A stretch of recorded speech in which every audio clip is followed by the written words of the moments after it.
They ask you a very simple question: who packed your bag?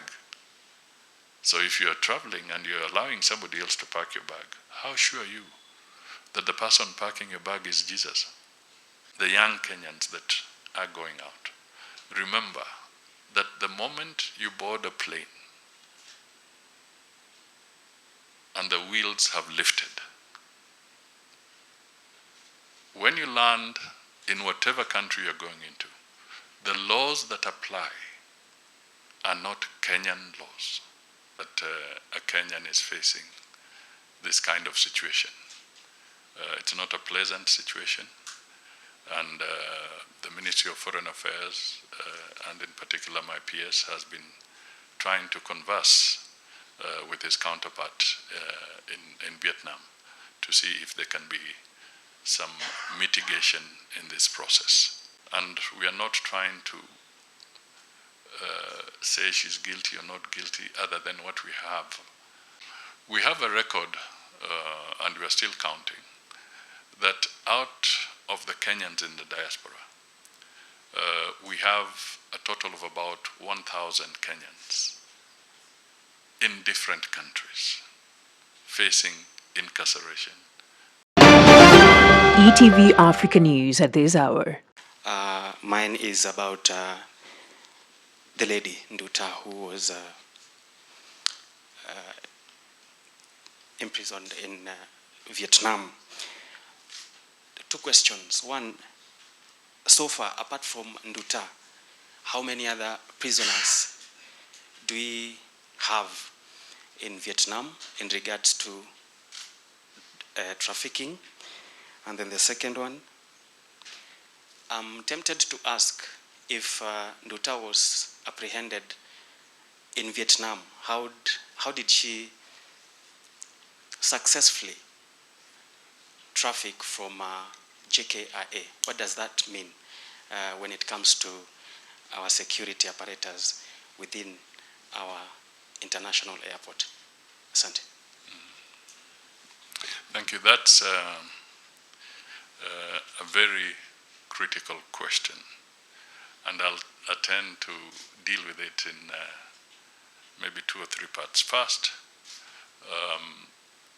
it is unfortunate that a Kenyan is facing this kind of situation. It's not a pleasant situation, and the Ministry of Foreign Affairs, and in particular my PS, has been trying to converse with his counterpart in Vietnam to see if there can be some mitigation in this process. So that is one thing, and we hope that there can be some success so that there is no summary execution as we go ahead. But there are issues that we must also deal with.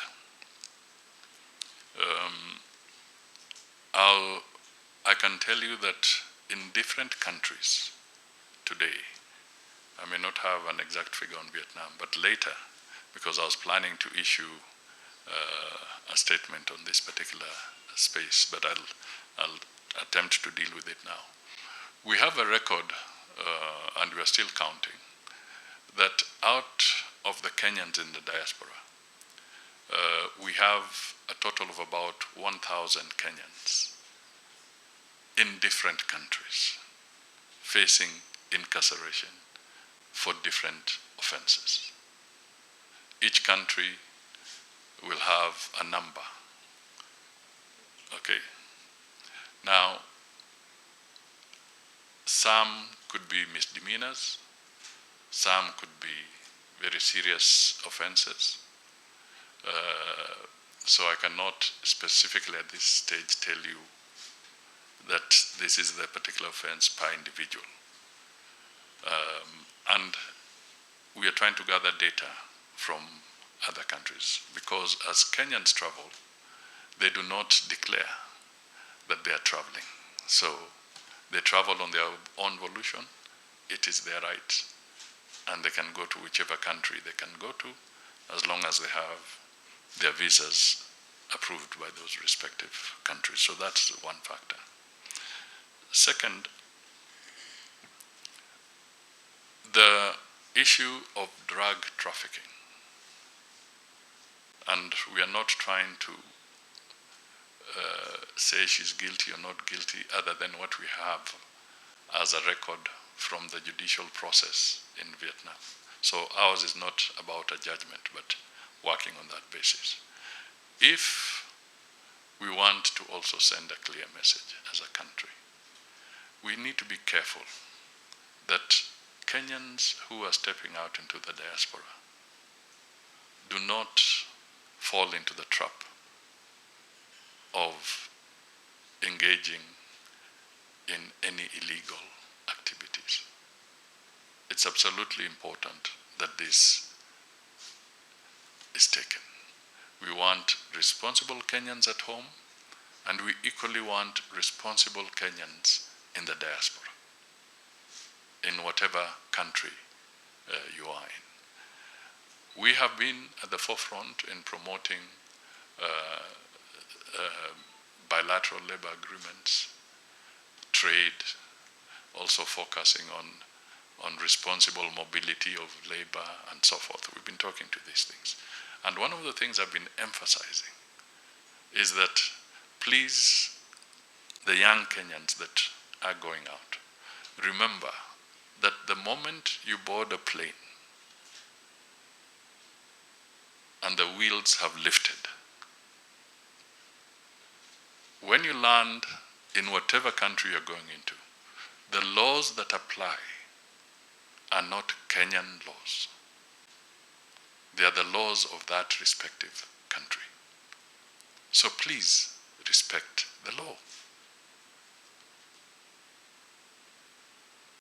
Vietnam has got its own judicial processes, and we want to make it clear that we do not want to market Kenya as a conduit for illicit trade, whether drugs or human trafficking or any other contraband or even illicit firearms. We have to be very clear to this, and we have to be collective and understanding on this matter. So it is important that as we deal with these cases, we have to appreciate that it's a big issue, and in certain instances we have a process where we are also working on instruments that are being negotiated by Ministry of Foreign Affairs and the Attorney General's office so that we can have mutual agreements on even how to deal with exchange of prisoners and so forth. And this is a process where you have to talk to each country separately because the rules may be different that would allow mutual exchange of those who either have almost concluded their term or they are about to end. So you have to look at it also in the context that if somebody is murdered in Kenya by somebody else, we expect the rules of Kenya to apply. Those who may be involved in illicit drug trade, whether they are Kenyans or not, but if they are found within the Kenyan space, then the laws of Kenya will apply on those matters. So I think I can only appeal to you, and thank you for your question because it's so important that we convey this message to the Kenyans in an objective and fair way so that nobody thinks that it's a simple game. Once you step into a plane, you board a plane and you leave and you land somewhere else, the laws that apply are not Kenyan laws. They are the laws of that country. And you have seen there were cases in Kenya of the Akashas. They are incarcerated in the US on drug-related matters. So therefore, this would not, if indeed it's the case, it will not be the first one. Okay, because there are others. But all lives matter. And all we can say at this stage is that we hope we can find a solution to this. But please convey this message. Help us to really speak to our young people because we have a demographic challenge. Jobs may be a problem for us today, but because our population is very, very young, people might think it's an adventure. It's not an adventure. Security checks in various airports, in various ports of entry in different countries are very intense, very thorough. So don't try to do that. And for Kenya, we also want to make sure that we continue to intensify the surveillance here. I can tell you there are so many also incidents where we have nabbed narcotics at our ports of entry.